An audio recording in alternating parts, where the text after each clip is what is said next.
আসসালামু আলাইকুম সবাইকে। তো আজকে আমি তোমাদের কেমিস্ট্রি ফার্স্ট পেপারের 9টা খুবই গুরুত্বপূর্ণ এমসিকিউ নিয়ে আলোচনা করব। চলো শুরু করা যাক। তো সবার আগে কী বের করতে আমাদের সিলভার ক্রোমেটের দ্রাব্যতা দিয়ে দিছে প্রতি লিটারে জলীয় দ্রবণে এত গ্রাম, প্রতি লিটারে এত গ্রাম, এটা দ্রাব্যতার গুণফল। তো বেসিক্যালি আমাদেরকে কেএসপি বের করতে হবে, বাট এটার মধ্যে আমাদের অনেকগুলো স্টেপে ম্যাথগুলো করা লাগবে। তো কী কী দিয়ে দিচ্ছে সেটা আমরা সবার আগে লিখি। সবার আগে বলে দিচ্ছে সিলভার ক্রোমেট। তো সিলভার ক্রোমেটের সংকেত পারো তোমরা? সবার আগে সিলভার ক্রোমেটের সংকেত লেখো, সিলভার ক্রোমেট।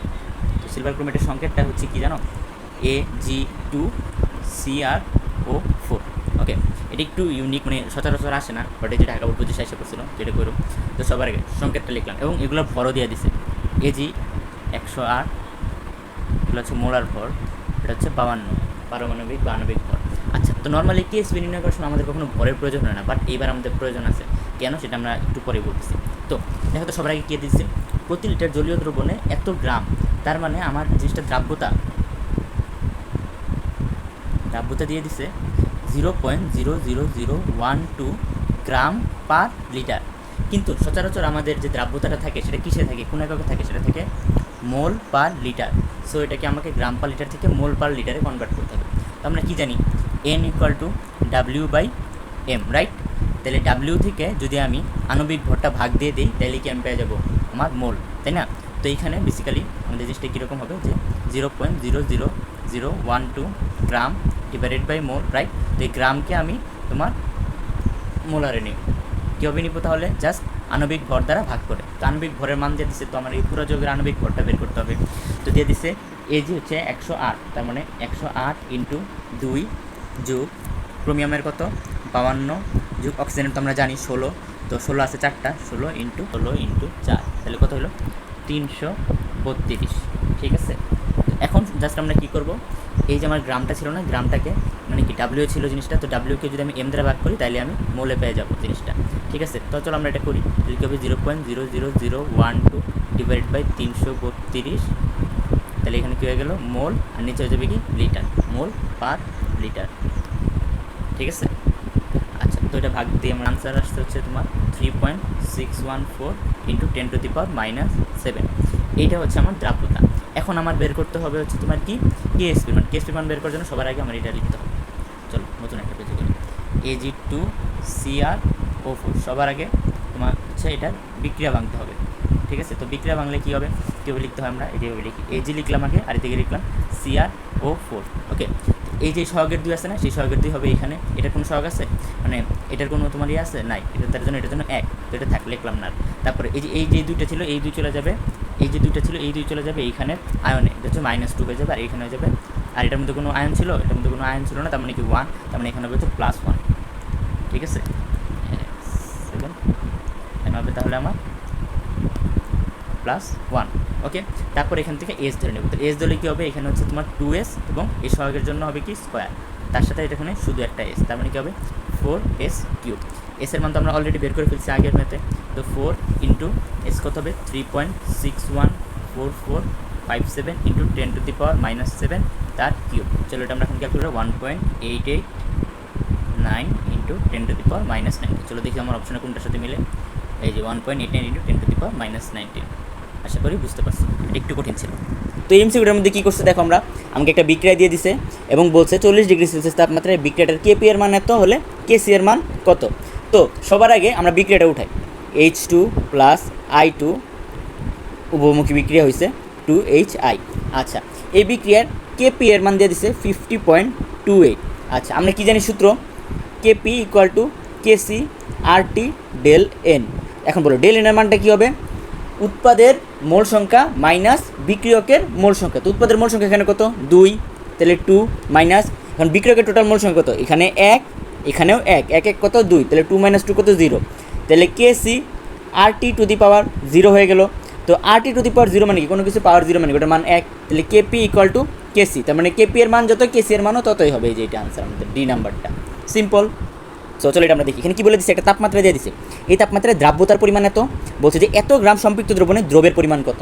আচ্ছা, চলো আমরা ধীরে ধীরে এটাকে ব্রেকডাউন করি। সো সবার আগে কী লেখা আছে, দ্রাব্যতা। ওকে, দ্রাব্যতা মানে কি বলতো, যে 100 গ্রাম দ্রাবকে যত গ্রাম দ্রব্য আছে, এটা কি আমার দ্রাব্যতা। সো সবার আগে আমরা ধীরে ধীরে জিনিসটাকে ব্রেকডাউন করি। কোনো কিছু দ্রাব্যতা 25 দিয়ে দিচ্ছে, তার মানে কি 100 গ্রাম দ্রাবকে দ্রব্য আছে 25 গ্রাম। ওকে, তারপরে এখানে দেখো আমার উত্তরে চাইছে আবার দ্রবণের জিনিস। দ্রবণ মানে কি দ্রাবক প্লাস দ্রব্য, তাই না? তো এই ক্ষেত্রে আমার দ্রবণ কতটুকু 100 প্লাস 25, তার মানে কি 125। ওকে, তার মানে বলা যায় যে 125 গ্রাম দ্রবণে দ্রব্যের পরিমাণ 25 গ্রাম। ওকে, তাহলে 1 গ্রামে কত এবং 50 গ্রামে কত, তাহলে 25 ডিভাইডেড বাই 125 ইন্টু 50। ওকে, তাহলে কী করলো যায় 5 5, তোমার 25 দিলে 5 5 এটা গেলে 10, তাহলে উত্তর কত হবে আমার 10 গ্রাম। এখানে আমি একটু বাংলা ইংলিশে উলট পালট করছি, তোমরা একটু বুঝে নিও কষ্ট করে। দেখো এবার আরেকটা কোশ্চেন, অ্যাসিডের তীব্রতার ক্রম। ওকে, তো অ্যাসিডের তীব্রতার ক্রম কীভাবে নির্ণয় করো তোমরা কি জানো? আচ্ছা, শর্টে যদি বলি, অ্যাসিডের তীব্রতার ক্রম নির্ণয় করার সবচেয়ে প্রথমে হচ্ছে যে আমাদের কেন্দ্রীয় যে মৌলগুলো থাকবে একটা যৌগের মধ্যে, কেন্দ্রীয় মৌলগুলোর জারণমান বের করা। জারণমান যার সবচেয়ে বেশি সেই সবচেয়ে বেশি অ্যাসিডিক। ঠিক আছে, এখন ধরো দুইটা জিনিসের জারণমান কমন হয়ে গেল, লাইক সেম, তখন কি করবা? তখন তাদের মধ্যে যার আকার ছোট সেটা হবে কি বেশি অ্যাসিডিক। অ্যান্ড বেশি অ্যাসিডিক মানে কি তার তীব্রতাও বেশি, তার সক্রিয়তাও বেশি, তার স্থায়িত্ব কম। সক্রিয়তা আর তীব্রতা যার বেশি তার স্থায়িত্ব ততই কম। ওকে, চলো আমরা এখন একটা করে অপশন দেখে বের করি কোনটার কী হয়। সো প্রথমটার ক্ষেত্রে HClO4। ওকে, চলো আমরা এটা বের করি। HClO4 এর ক্ষেত্রে কী হবে? এইচ এর কত জারণমান আমরা জানি +1, প্লাস Cl এটা ধরো আমরা আপাতত জানি না, তো এই জন্য আমরা ধরে নিলাম কি x। এখন অক্সিজেনের কত আমরা জানি -2, ওখানে অক্সিজেন আছে কত 4টা, তাই আমার হবে কি -8। এন্ড আমরা একটা জানি যে একটা যৌগের টোটাল জারণমান হবে সবসময় 0, তাহলে x = 8, ওই পাশে গেল -1, তাহলে হলো কি +7। তাহলে ক্লোরিনের জারণমান এখানে +7। এরপরে কি হবে H2SO4। ওকে, H2SO4, এখানে হাইড্রোজেন কয়টা আছে 2টা, 2। এস কয়টা আছে 1টা, তাই এস আমার অজানা, তাই আমি এখানে ধরবো x। অক্সিজেন কয়টা আছে 4টা, তাই আমি কী ধরবো এখানে 2 করে হলে -8, টোটাল হলো আমার কত 0। তাহলে x এর মান কী হবে 8 - 2 6। ওকে, তারপরে HNO3, এখানে হাইড্রোজেন কয়টা 1টা, n কয়টা x ধরলাম, অক্সিজেন 3টা, তাহলে -6 = টোটাল 0। তাহলে x ওই পাশে রাখলে বাকি সব ওই পাশে গেলে কত হবে 6 - 1 5। ঠিক আছে, তার মানে এটা হচ্ছে +7, এটা হচ্ছে +6, এটা হচ্ছে +5। পরটা H2SO3, তাহলে কি হাইড্রোজেন কত 2টা, এস কয়টা 1টা, অক্সিজেন নিয়ে কয়টা আছে 6টা, = 0। তাহলে x কী হবে 6 - 2, এটা হবে 4। তাহলে এটা কত +4। দেখো প্রথমটাই ঠিক না, দেখো এটা সবচেয়ে বড়, এটা +7, পরে +6, +5, +4, দেখো সিকোয়েন্সও আমার ঠিক আছে। তাহলে আমার এই নাম্বারই আনসার। সো বেসিক্যালি এরপরে কোশ্চেন, বোর পরমাণু মডেল নিচের কোন ক্ষেত্রে প্রযোজ্য? আচ্ছা, বোর পরমাণু মডেল তখনই প্রযোজ্য যখন তোমার ইয়ার মধ্যে, যখন একটা মৌলের মধ্যে একটা মাত্র ইলেকট্রন থাকবে, তখনই পসিবল। যেমন হাইড্রোজেনে কয়টা ইলেকট্রন আছে? একটা ইলেকট্রন, তাই হাইড্রোজেনের মধ্যে বোর পরমাণু মডেল প্রযোজ্য। লাইক বোরের যে বর্ণালী নিয়ে যে মতবাদগুলো ছিল এটা হাইড্রোজেনের উপর অ্যাপ্লিকেবল। তো সেম জিনিসটা দেখো তো, হাইড্রোজেন প্লাস মানে কি এর একটা ইলেকট্রন ছিল, ওইটাও বাদ, তার মানে ইলেকট্রন আছে কয়টা 0। প্লাস মানে কিন্তু ছেড়ে দেওয়া, আর মাইনাস মানে কিন্তু গ্রহণ করে, এটা সবসময় মনে রাখবে সবাই। ওকে, প্লাস মানে বেসিক্যালি কি দান করতেছে, সে ছাইরা দিতেছে, তাই সে বড়লোক হচ্ছে। আর মাইনাস মানে কি সে গরিব। ওকে, তো তার কাছে টাকা আরও ফেরত যাচ্ছে। তো এরপরে দেখো কি আছে হিলিয়াম 2+। এখন হিলিয়ামের নর্মালি ইলেকট্রন সংখ্যা কত 2, তো এখান থেকেও 2 চলে যাচ্ছে, তার মানে হিলিয়ামের কত থাকতেছে 0টা, তাহলে এটাও না। পরে লিথিয়াম 3+। এখন দেখো লিথিয়ামেরও ইলেকট্রন সংখ্যা আছে কত 3, তার থেকে 3টাই চলে যাইতেছে 3+, তার মানে এরও হয়ে যেতেছে 0। এরপরে দেখো আছে হিলিয়াম প্লাস। হিলিয়ামের ইলেকট্রন আছে কয়টা 2টা, হিলিয়ামের 2টা থেকে প্লাস আছে 1টা, তার মানে চলে যাচ্ছে কয়টা 1টা, তার মানে রইতেছে কয়টা 1টা। তার মানে এটিকে আমার বড় পরমাণু মডেলের শর্তাবলী মানতেছে? হ্যাঁ মানতেছে, কারণ কি হিলিয়াম প্লাসেরই একটা মাত্র ইলেকট্রন আছে। চলো এটা দেখি, এখানে কি বলছে, কোন পরমাণুগুলো সর্ববহিস্থ স্থলে একই সংখ্যক ইলেকট্রন আছে। তো একই সংখ্যক ইলেকট্রন আছে মানে কি আমরা তো সবগুলার ইলেকট্রন বিন্যাস করব এবং সর্বশেষ কক্ষপথটা একটু দেখব যে কোনটার মধ্যে সেম পরিমাণ ইলেকট্রন আছে, সেটাই হচ্ছে আমাদের আনসার। সবার আগে দেখি হিলিয়াম। তো হিলিয়ামের কয়টা ইলেকট্রন আছে টোটাল 2টা, তার মানে কি হবে জাস্ট 1s2। তারপরে কি আছে কার্বনের ইলেকট্রন সংখ্যা কত 6, তাহলে 6এর জন্য কী হবে 1s2, 2s2, 2p2। দেখো তাহলে সর্বশেষ কক্ষপথে ইলেকট্রন আছে কটা 4টি, আর প্রথমটাতে আছে কটা এটাতে 2টি, তার মানে এটি কি হবে না, তাহলে এটা ক্রস। তারপরে আছে কি পটাশিয়াম আর সোডিয়াম। তো পটাশিয়ামের ইলেকট্রন সংখ্যা কত 19, তাহলে 19-এর জন্য আমরা চলো করি 1s2 2s2 2p6 3s2 3p6, তারপর বলতো ইলেকট্রন কই যাবে, 4s-এ যাবে, 4s1। বলতে এখানে 4s ইলেকট্রনটা কেন গেল, আহ্বায়ক নীতির কারণে গেল। দেখো আমরা একসাথে অনেকগুলো টপিক একসাথে কমপ্লিট করে ফেলতেছি, ইনশাল্লাহ পারবো আমরা।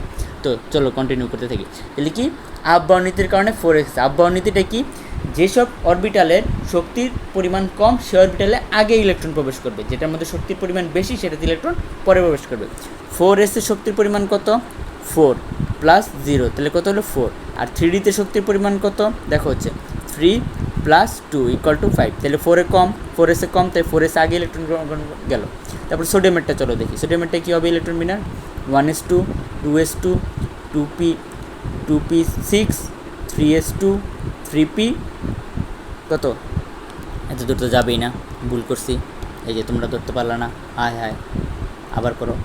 দেখো সোডিয়ামের ইলেকট্রন সংখ্যা, সোডিয়ামের ইলেকট্রন সংখ্যা কী হবে, 1s2 2s2 2p6 3s1, কারণ এখানে 10 আর 1 11, তাহলে দুইটারই কি সর্বশেষ কক্ষপথে ইলেকট্রন সংখ্যা কত, একটি, এটারও কত, একটি, তার মানে এইটাই হচ্ছে সেই মৌলটা যার হচ্ছে সর্বশেষ কক্ষপথে ইলেকট্রন সংখ্যা সমান।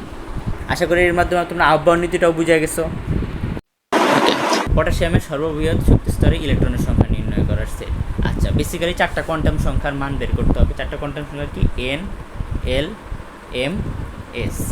ওকে, তো একটা জিনিস সবসময় মনে রাখবা যে একটা পরমাণুর মানে একটা মৌলের দুইটা ইলেকট্রনের 4টা কোয়ান্টাম সংখ্যার মান কখনো সমান হয় না। এটা কার নীতি, পাউলের বর্জন নীতি, ঠিক আছে। তো আমরা বিভিন্ন হুন্ডের নীতি এইসবের মাধ্যমে মূলত এই সংখ্যাগুলো নির্ণয় করি। চলো পটাশিয়ামের সর্ববহিস্থ ইলেকট্রন সংখ্যাটা নির্ণয় করি। তো পটাশিয়াম কি 19, তার মানে কী হবে 1s2 2s2 2p6 3s2 3p6 and 4s1, right, এটা হচ্ছে আমার সর্বশেষ, তার মানে বেসিক্যালি আমার 4s1। ওকে, তো এটার থেকে যদি 4টা বের করি, এন প্রধান কোয়ান্টাম সংখ্যা কত, 4, ঠিক আছে। তারপর হচ্ছে এল সহকারী কোয়ান্টাম সংখ্যা, এস এর জন্য হবে হচ্ছে 0, পি এর জন্য হয় 1, ডি এর জন্য হয় 2, এফ এর জন্য হয় 3, মনে রাখবা। তার মানে এখানে কি আছে আমার এস, তো এস এর জন্য কত হবে 0। অ্যান্ড এল এর মান সবসময় এন এর থেকে 1 কম হবে, বা মানে 0 থেকে n-1 পর্যন্ত হবে। অ্যান্ড এম এর মান হবে হচ্ছে -l থেকে তোমার এল পর্যন্ত। তো এখানে তোমার কি হবে, জাস্ট শূন্যই হবে। ওকে, কারণ কি এখানে একটাই আছে, একটার জন্য শূন্যই হয়। তারপর দেখ আমরা এম পর্যন্ত বের করছি, এরপর আমরা বের করবো হচ্ছে কি স্পিন কোয়ান্টাম সংখ্যা। স্পিন কোয়ান্টাম সংখ্যার মধ্যে দেখো জিনিসটা কি, এটা কি প্রথম ইলেকট্রন না, যেটা প্রথম ইলেকট্রন সবসময় এরকম পজিটিভ দিকে ইয়া করে, আর দ্বিতীয় ইলেকট্রনটা সবসময় নেগেটিভ দিকে আসে। ওকে, তার মানে এটার জন্য কী হবে, প্লাস হাফ। ওকে, তো এরপর আরেকটা জিনিস আমি এখানে বলে দিই, মনে করো হুন্ডের নীতিটা মনে আছে না, যে একই অরবিটালের মধ্যে ইলেকট্রনগুলো প্রবেশের সময় সবসময় একমুখী স্পিনে প্রবেশ করবে, এবং যখন এটা সবগুলো অরবিটাল একমুখী স্পিন কমপ্লিট হবে তারপরে আসা এই যে বিপরীতমুখী হবে। তো এই যে যেটা একমুখী সেটাকে আমরা ধরে নিই প্লাস হাফ, যেটা এই যে বিপরীতমুখী আছে সেটাকে আমরা ধরে নিই মাইনাস হাফ। তো আশা করি তুমি এটা পারছো, তার মানে কী হবে 400 প্লাস 4, তার মানে 4 নম্বরটা আনসার।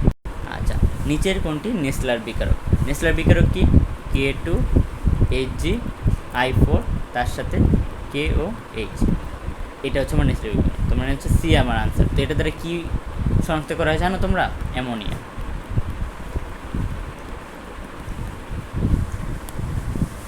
আচ্ছা, তো পিএইচ এর মান 2, পিএইচ এর মান 4, ঘনমাত্রা দুটির দ্রবণ দেওয়া হলো, মানে এমন একটা ঘনমাত্রা দিয়েছে যেটার মধ্যে একটার পিএইচ এর মান 2 আর একটার পিএইচ এর মান 4।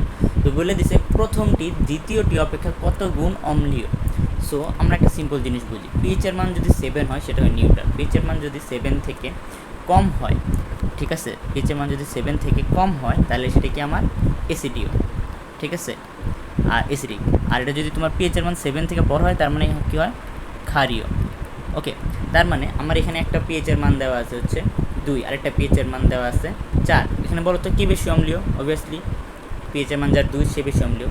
তো এখান থেকে আমরা একটা ছোট্ট একটা শর্টকাটে জিনিসটা মনে রাখবো, জিনিসটা হচ্ছে কি, পিএইচ এর মান ধরো 4-এর থেকে পিএইচ এর মান যদি 3-এ যায় তাহলে এটা কি বেশি অম্লীয় হলো না। কত গুণ বেশি অম্লীয় হয়েছে জানো, জাস্ট 10 গুণ। তাইলে 4-এর থেকে 3-এ যাইতে 10 গুণ হয়েছে, তাহলে পিএইচ এর মান 3-এর থেকে 2-এ যাইতে আরও কত হবে, আরও 10 গুণ। তাহলে 4 থেকে 2 পর্যন্ত যেতে টোটাল কত গুণ হলো 10 × 10 বা 10⁻², মানে 100 গুণ। ঠিক আছে, জিনিসটা সিম্পলি মনে রাখবো। তো আরও একটু এক্সাম্পল দিই, চলো। লাইক ধরো আমি বললাম পিএইচ এর মান আছে 7, আমাকে নিতে বললাম পিএইচ এর মান তোমার 3, তাহলে কি হবে 7 থেকে 3 পর্যন্ত কত বিয়োগফল কত 4, রাইট? তাহলে জাস্ট 10⁻4। যদি তুমি দেখাতে চাও একবার, চলো আমরা দেখাই। তাহলে পিএইচ 7 থেকে ধরো সবার আগে হলো পিএইচ 6, এখানে কত গুণ হলো 10 গুণ। তারপর এটার থেকে হলো আবার পিএইচ 5, তাহলে এটা কত হলো আরও 10 গুণ। তারপর হলো কত পিএইচ 4, এটা কত আরও 10 গুণ। এটা থেকে আবার কি হলো পিএইচ 3, তাহলে এটা কত আরও 10 গুণ। তাহলে 10 10 10 10, 4 বার 10 না, তাহলে 10⁻4 মিলছে। 10 × 10 × 10 × 10, ওকে, জাস্ট এটা বসাই দিবে আনসার। ডান।